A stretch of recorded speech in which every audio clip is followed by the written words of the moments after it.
அண்ணன் கோழி வாங்க வந்திருக்காரு. கை வர்றதுக்கு முன்னாடியே கோழி வந்து இன்றைக்கி நம்ம கொடுக்க ஆரம்பிச்சிட்டோம். இன்னும் நிறையா அன்னதானத்துக்கான செலவுகளும் கரண்ட் பில்லு கட்டுற கொஞ்சம் செலவுகள் இருக்கிறதுனால கோழியை கொஞ்சம் கொடுக்குறோம். இவர் தான் மொத்த வியாபாரி அண்ணன். எவ்வளோ கொடுத்தாலும் வாங்கிட்டு போயிடுவார். அண்ணே, உங்கள் ஊர் எந்த ஊர்? போடியா? எவ்வளோ தூரத்தில் இருந்தாலும் போய் வாங்கிடுவீங்களா? வேறு எங்கேயெல்லாம் போவீங்க? இங்கேருந்து சேலம் வரைக்கும் போவோம். அங்கிட்ட திருச்சி இந்த ஏரியாவில் மானாமதுரை வரைக்கும். ஓ, சேலம், மானாமதுரை, திருச்சி எங்கெல்லாம் சந்தை இருக்கோ அவங்க போய் வாங்கிட்டு சந்தையில் வாங்குறதுக்கும் எங்களை மாதிரி விவசாயிகிட்ட வாங்குறதுக்கு என்ன வித்தியாசம்? சந்தையில் வாங்குறோம்னா கொஞ்சம் நம்ம நினச்ச மாதிரி நிறையா கிடைக்கும். இங்கேனா நீங்கள் வளர்த்து வச்சுருக்கீங்க, உங்களை அளவளவாக வாங்க முடியும், கம்மியாக இருக்கும். ஆனால் வளர்ப்பு உங்கள் வளர்ப்பு நல்லா இருக்கும். சந்தையில் வாங்குறதுக்கு இது நம்ம பார்த்து வாங்கலாம், நல்லா இருக்கும், நல்ல வழியாக கிடைக்குங்க. அதே மாதிரி நம்ம கொடுக்குறவங்களுக்கு சாப்பிட்றதுக்கு திருப்தியாக இருக்கும். சந்தையிலன்னா எல்லாத்தையும் கொண்டு வந்து கொடுக்குறாங்க. ஆமாம், இது வந்து எவ்வளோ ஒரு அருமையாக இயற்கையான மேய்ச்சல். அந்த இயற்கை மேய்ச்சலுக்கே ஒரு ருசின்றது இருக்கு, தனியாக இருக்கும். பராமரிப்பு நல்லா பார்க்குறீங்க, அதனால நல்லா இருக்கும். சரி, எடுங்க.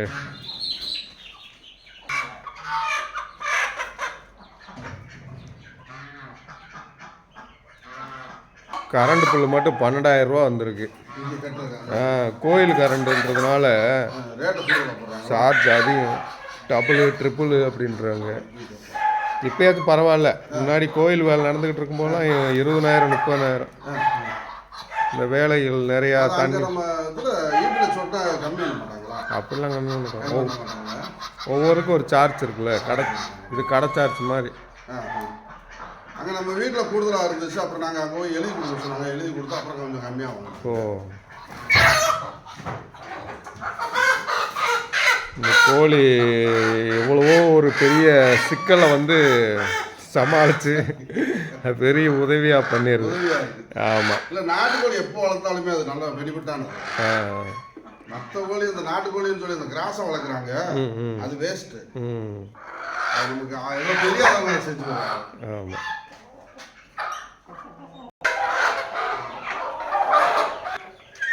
இவர் சாவாலாம் வேணாம்னுட்டு ஒரு வடக்கோழியாக வேணுன்றாரு. என்ன செய்ய, யாராவது வளர்ப்புக்கு வாங்கிட்டு போனாங்கன்னா நல்லா. ஆமாம்,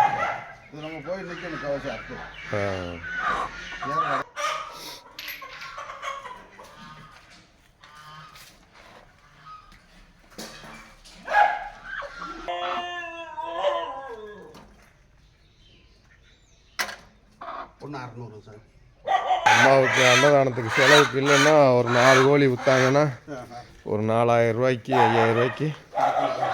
ஆமாம், நிறைய பேருக்கு அன்னதானம் வயிற்றில் போய் சந்தோஷமாக இதாயிரும். அப்படித்தான் கோழி தானம் பண்ணிக்கிட்டு இருக்கு, அன்னதானம் பண்ணது. மாதத்தில் இப்போ 2 நாள் போயிட்டுருக்குல்ல. ஆமாம், அதில் இடையில நிறையா கோயில்களுக்கு போய் வேறு வண்டி அங்கிட்டு இங்கிட்டுன்னு, அப்புறம் மலைவாழ் மக்களுக்கு வேறு திடீர்னு தான் அன்னதானம் கொடுப்போம்ன்றாங்க. ஆமாம், ஏதோ புண்ணியத்தை தேடி ஏதோ அந்த வழியில் போகும்போது சந்தோஷம்.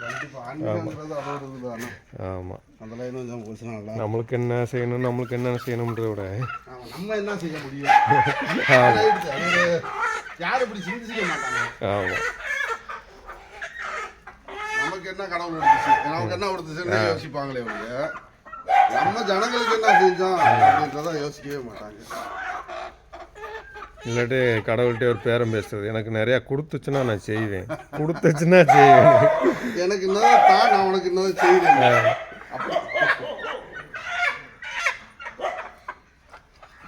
பேசாமல் செய்யறதுக்கான ஒரு சிந்தனையை சிந்திச்சுட்டே இருந்தால் கூட இவன் கொஞ்சம் நல்லது யோசிக்கிறானே, இவன்கிட்ட கூட கொடுப்போம். அப்படி எண்ணங்கள் வரும். இல்லை, பெற்றவங்களுக்கு தெரியாத நமக்கு என்ன செய்யணும்.